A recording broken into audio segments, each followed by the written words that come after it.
this this live, like you've done styling, makeup, invites, and this live is about the venue. One of, I think, the biggest concern in the wedding is what kind of venue to choose, how to choose the best venue which suits my requirement. And the questions are numerous because you really don't know how to go about choosing the venue. And you have a lot of questions because the family aspirations is something, you are looking for something, and whoever is spearheading the wedding from the family side, they have to get all of it in uh, one venue, right? And sometimes you feel that one venue can't do justice to all of this. So this week we have Melvyn. Melvyn has been with Taj for 20 years. Can you believe it? 20 years, and he's seen each and every venue from Taj Mumbai to Taj Kochi to Taj Bhutan. And finally, now he's at Umaid Bhawan. He's a general manager at Umaid Bhawan. He has such a vast experience with such different kind of venues. So I thought he's the best person to tell us which venue will suit what kind of requirements and if we can put like a checklist together. So we would like to welcome Melvyn here. Uh, he's a general manager of Umaid Bhawan, as I mentioned, and he's a very I have worked with him and I've seen he is a person who doesn't accept 99.9%. He only and only would settle in for something which is 100%. Thank you for joining us. And before you joined in, I was telling everyone that you have 20 years of vast experience uh, in managing hotels, and you've been always with the Taj, and the Tajness in you just shows. You meet, you kind of, you wear it all around you and you walk with it. And you work with so many properties from Taj Mumbai to Kochi to Bhutan, which I'm very, very interested in, uh, and now Umaid Bhawan Palace. I would really like to know how different was it when you kind of came to Umaid Bhawan and did your first wedding here? Because I know, and I heard it earlier as well, that doing weddings at Umaid Bhawan as a venue is very different from any other wedding across India. First of all, good evening, and my apologies for the technical glitch, but I guess that's part of our life. But yes, coming back to your question, uh, fortunately for us in India, we are such a diverse nation, and we've got such, I mean, our geography and demographics of the country are so vast that it gives you an opportunity to do something new wherever you go. So even with my vast experience of being everywhere, almost across the country, working with the Taj, weddings, since they're very close to people's hearts, are done in very very different manners everywhere. So you go to West Bengal, you go to Bengal, it's done in a different manner. You go to Goa, it's done in a different manner. You go to Bhutan in a different manner. Uh, but yes, what you're saying is right, and we've had this conversation. The weddings at the Umaid Bhavan took me by surprise. Because though I have probably done destination weddings before, it's just, I guess it's just the magnitude and the structure of the palace that is so overwhelming that every nook and corner of the palace grounds or of the palace seems like a wedding venue to you. And whenever I walked around, I always thought, we can do something here and we should do something there and everything. Till the time I actually seen the first wedding happening at the Umaid Bhavan, and my dreams came true because in every corner something kept happening. And to me, it was an eye opener, but at the same time, it was also a feeling of fulfillment that while I've done all types of hotels across the Taj, be it business hotels or leisure hotels, here I was given the opportunity of running the palace, which is also one of the best destinations to do a wedding. And I was so privileged to see all the drama that happened during that wedding. So, so So it's different. I mean, it's lovely. I remember we met first when we were doing Sonali and David's wedding, and Yes. uh, and I think I saw the way you operate. It's so meticulous. It's so planned, and you look so stress free while there's so much happening at the back.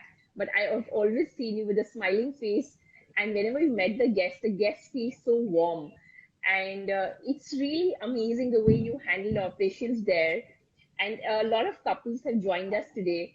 I was, the purpose of this wedding checklist is that, if the couples are looking for the venue, what do you think can be the 5 points that you can give them as a checklist, which they should consider while considering what venue to pick up? Okay, let's start. I'm sure some of you who are on this call and listening to us uh, already know this, but sometimes it's very simple. Lots of times in life we like to make things complicated when the solution to everything is very simple and it's right under our nose. And I think my checklist also just covers just that, so it's not too complicated. And I think to begin with, when you decide that you want to get married and you fixed a date and everything, the important thing is to sit and first of all decide what kind of wedding you want to have. Be it a very flamboyant, fancy wedding, or whether you wanted to keep it very traditional, whether you want to have a wedding that's just only full of fun and nothing else, or whether you just want to have a very simple, elegant, uh, Like a understated beach, wedding, like a like beach, a or beach sometimes wedding. do all your rituals in a mandir and then just have one party. I mean that's a beautiful wedding also to do. But I think you first need to decide what kind of wedding you want to have. And once you have come to a conclusion of what kind of wedding you want to have, you need to see which venue fits it the best. Now, like I said earlier, India is so diverse. We have thousands of locations and thousands of venues that you can have a wedding at. You don't even need to look outside this country when you want to do a wedding. But within those thousand venues that are on offer, you need to be able to pick the right one that will match the kind of wedding that you want to do. And I would think that becomes very important, and that to my on my checklist that becomes the very first point, is because till the time you've not decided the kind of wedding you want to do and hence not been able to match a venue, I think the entire experience of your wedding, let me not say is not complete, but that fulfillment of being able to do the wedding exactly in the way you've planned it and the way you imagined and dreamed it to be, somewhere falls short. So I would think you need to first do that and then go out and start looking at everything else or discuss everything else. But this is the first decision that one has to take. You mean what's your vision of the wedding? Whether you want a fairy tale wedding, you want a fun wedding at the beach, what kind of wedding is your dream? Your dream can be anyone, and very well put. It can be also doing it in the backyard of your house, it can be doing in a temple. That can also be a dream. But unless you Absolutely. figure out and pinpoint that this is how I want the wedding to be, you can't go further. Yes, I absolutely agree. This should be your first thing that you start with. Having said that, the next thing that now that you've decided what kind of wedding you want to do and things like that, I think the next thing that you need to do is to sit and figure out what kind of tradition and rituals you want to go through. I know of somebody whose sole purpose and job is to help in when she helps in weddings, is to go back 200-300 years back and pick out traditions and rituals that happened at that time during a wedding. It could be any religion, but that lady's job is only that. So I think you also have to go back and decide what kind of traditions and rituals you need to follow. You if you want to do, not all rituals and traditions look good at a certain venue.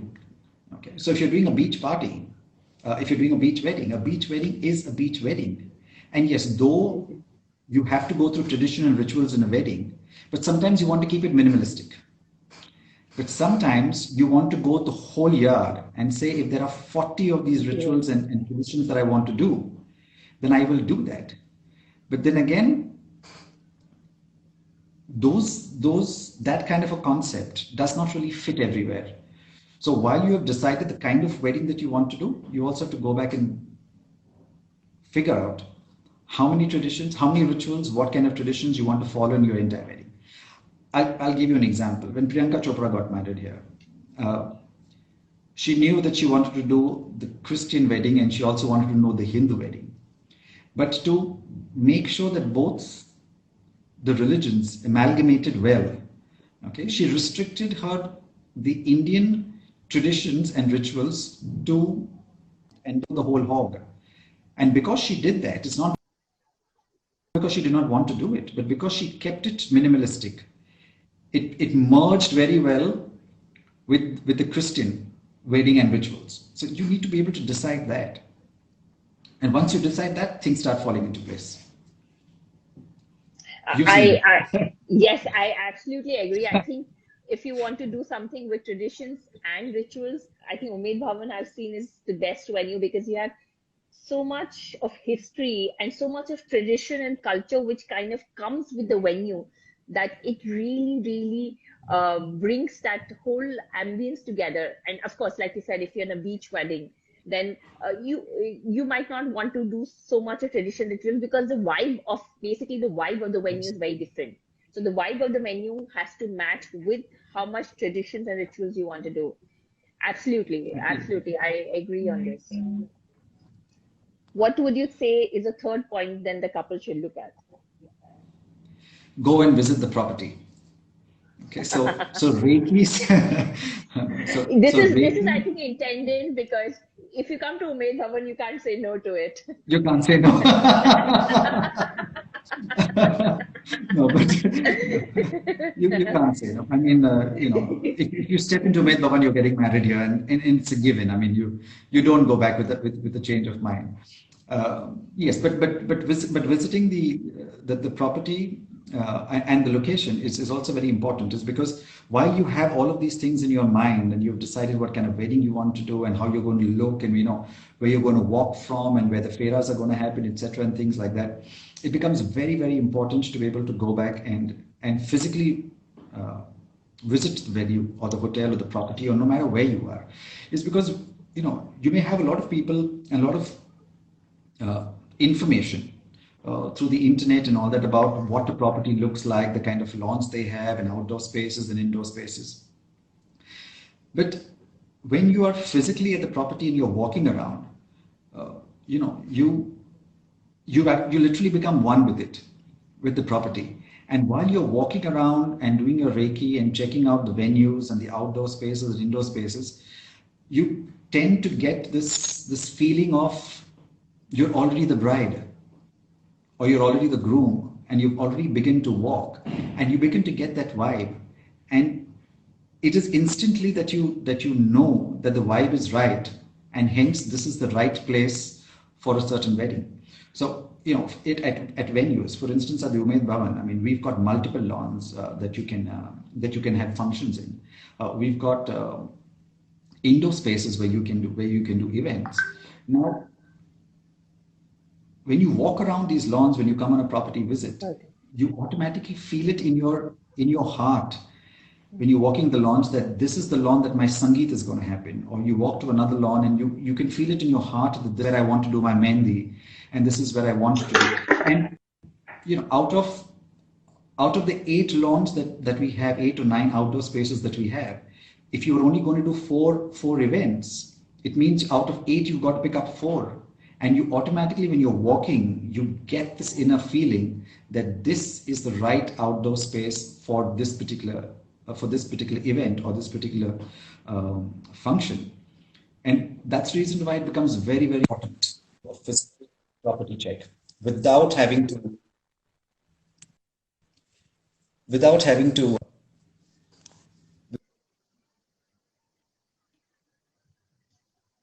Yeah, I completely agree with you, Melvin, on this that if you have six function and if the venue and you want every function a different venue, but suppose the hotel has only one venue to offer where What do you functions, do? yeah, what do you do? So it's very important that when you come for the recce, you also map that, okay, this event will happen here, this event will happen here, and you have like a full perspective that, okay, I have six events and they have six venues to offer, so I don't have to repeat a venue. This is perfect. While some people might not want so many venues, they're happier doing it in the same hotel and maybe in a banquet. Exactly. I agree. So and what you're saying is right. Uh, sometimes two lawns are good for five events. Sometimes 10 lawns are not good enough for five Yeah. events. And sometimes four banquet halls are not good enough for two events.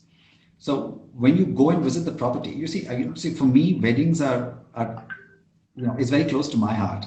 I mean, me and my entire team, by the time we finished a wedding and close to a wedding, we really can't decide among ourselves who's going to come in the barat and who's going to sit with the guest at a puja, because we already become one with the family. And uh, you see, till the time you don't have, and it's just a draw that happens. And what you're saying is right. And that's what we always believe in also, that till the time you have not physically come and had a look and gone, it's incomplete. We Wow, keep we keep those are making use of really that all relevant. the time. Yeah, those are really, really relevant 3 points. And what do you think more the couple should look at, over and above these 3 points when they're choosing the venue? Now that you've decided the kind of wedding you want to do and the traditions you want to have, and perhaps you've gone and you even maybe zeroed down on a couple of venues. Uh, and you may like a hotel. I mean, you may like the Umaid Bhawan or the Lake Palace or the Rambagh or something like that. I think the next thing to do is to be able to go back and check to see whether the deliverables of the hotel or the venue and the venue partner, whether the venue partner can actually deliver what you have in mind. Because sometimes, or in most cases, it's not just enough to have a structure that creates an ambience for the wedding. Because You, at the end of the day, with us in India, our weddings are all about food. It's all I about food. It's all agree. about. I could have agreed more. Being a foodie It's all about myself. food and service. So you can have a great product. You can have a great product, a great backdrop to click your pictures against. You can have a great facade of a building. Uh, but if the venue partner can't deliver what is absolutely necessary for the wedding, I think you've picked the wrong venue. And it's not only just about the kind of various cuisines that can be offered and the kind of spread of food that you can have. It's also the quality. It's also the understanding of the people of the kind of wedding that's going to take place. For us Indian weddings, every wedding is different from another. Every single wedding, every single menu is different from the other. Every kind of style of service to be provided is different from the other. So if the venue partner cannot provide for all of these other peripherals, you're just going to be dressed up and looking good in a beautiful setup. I mean, it literally boils down to that. So it's very important to also recognize and to make sure that your venue partner is delivering right.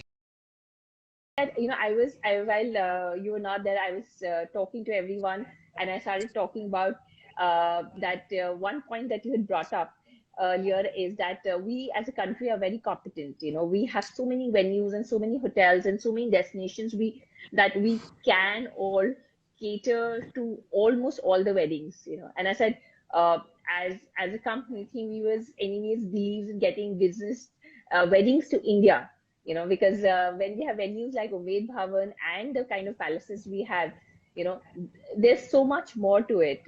So that's what I was discussing. But yeah, we were talking about food, when before, the technical glitch happened.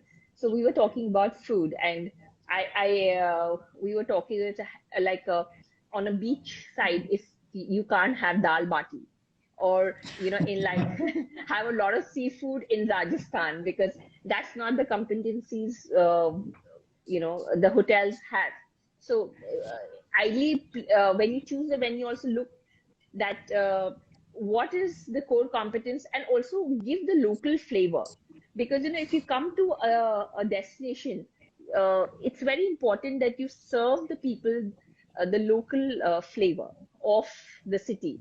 That's what they've come to experience. So of course food also will play a very big part while choosing the hotel and the destination itself. That's a Exactly. really really important part that you have brought up. And lastly, one point that you think which also should be taken care. These are four really really good important points. If we have anything else that the couple should look at. Something that we don't really pay attention to, and in most cases also miss out, is the weather, and temperature of places during the entire year, and during various seasons, etc. Now, weather and temperature also play a very big role, according to me. And being in Rajasthan, I know that is because there's we have very few months of very good weather, and we've got a lot of months which is not such good weather. And I've quite realized that if I've come here, that while people just take it for granted, or sometimes it's just a given, weather and temperature also play a very very important role.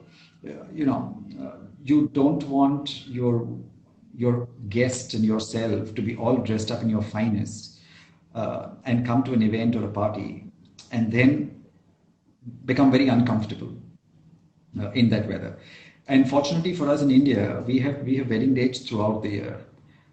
So it also becomes very important to be able to pick and choose a wedding date. And I know there's lots of complications around choosing a wedding date, but keeping that in mind, when you are going to pick a venue or a location or a place, keeping weather conditions and temperature in mind is of prime importance. Is because you don't want to have an event where your guest and yourself are all going to be very uncomfortable, or have an event in a place where the weather is so bad that you've got to start putting fans and coolers and ghastly looking things all around your setup. And that is something that I don't know how many will agree with me, because most people just take it for granted. But I think weather and temperature also plays a very very important role. I absolutely agree with you. So suppose it's a summer month, then you might want to look at hills into consideration. Winters is absolutely stunning for Rajasthan, Goa, any of these places. So that also can be considered while choosing the venue. So if I might just sum it up while deciding what kind of venue to do. Melvin has put it up so beautifully, so well.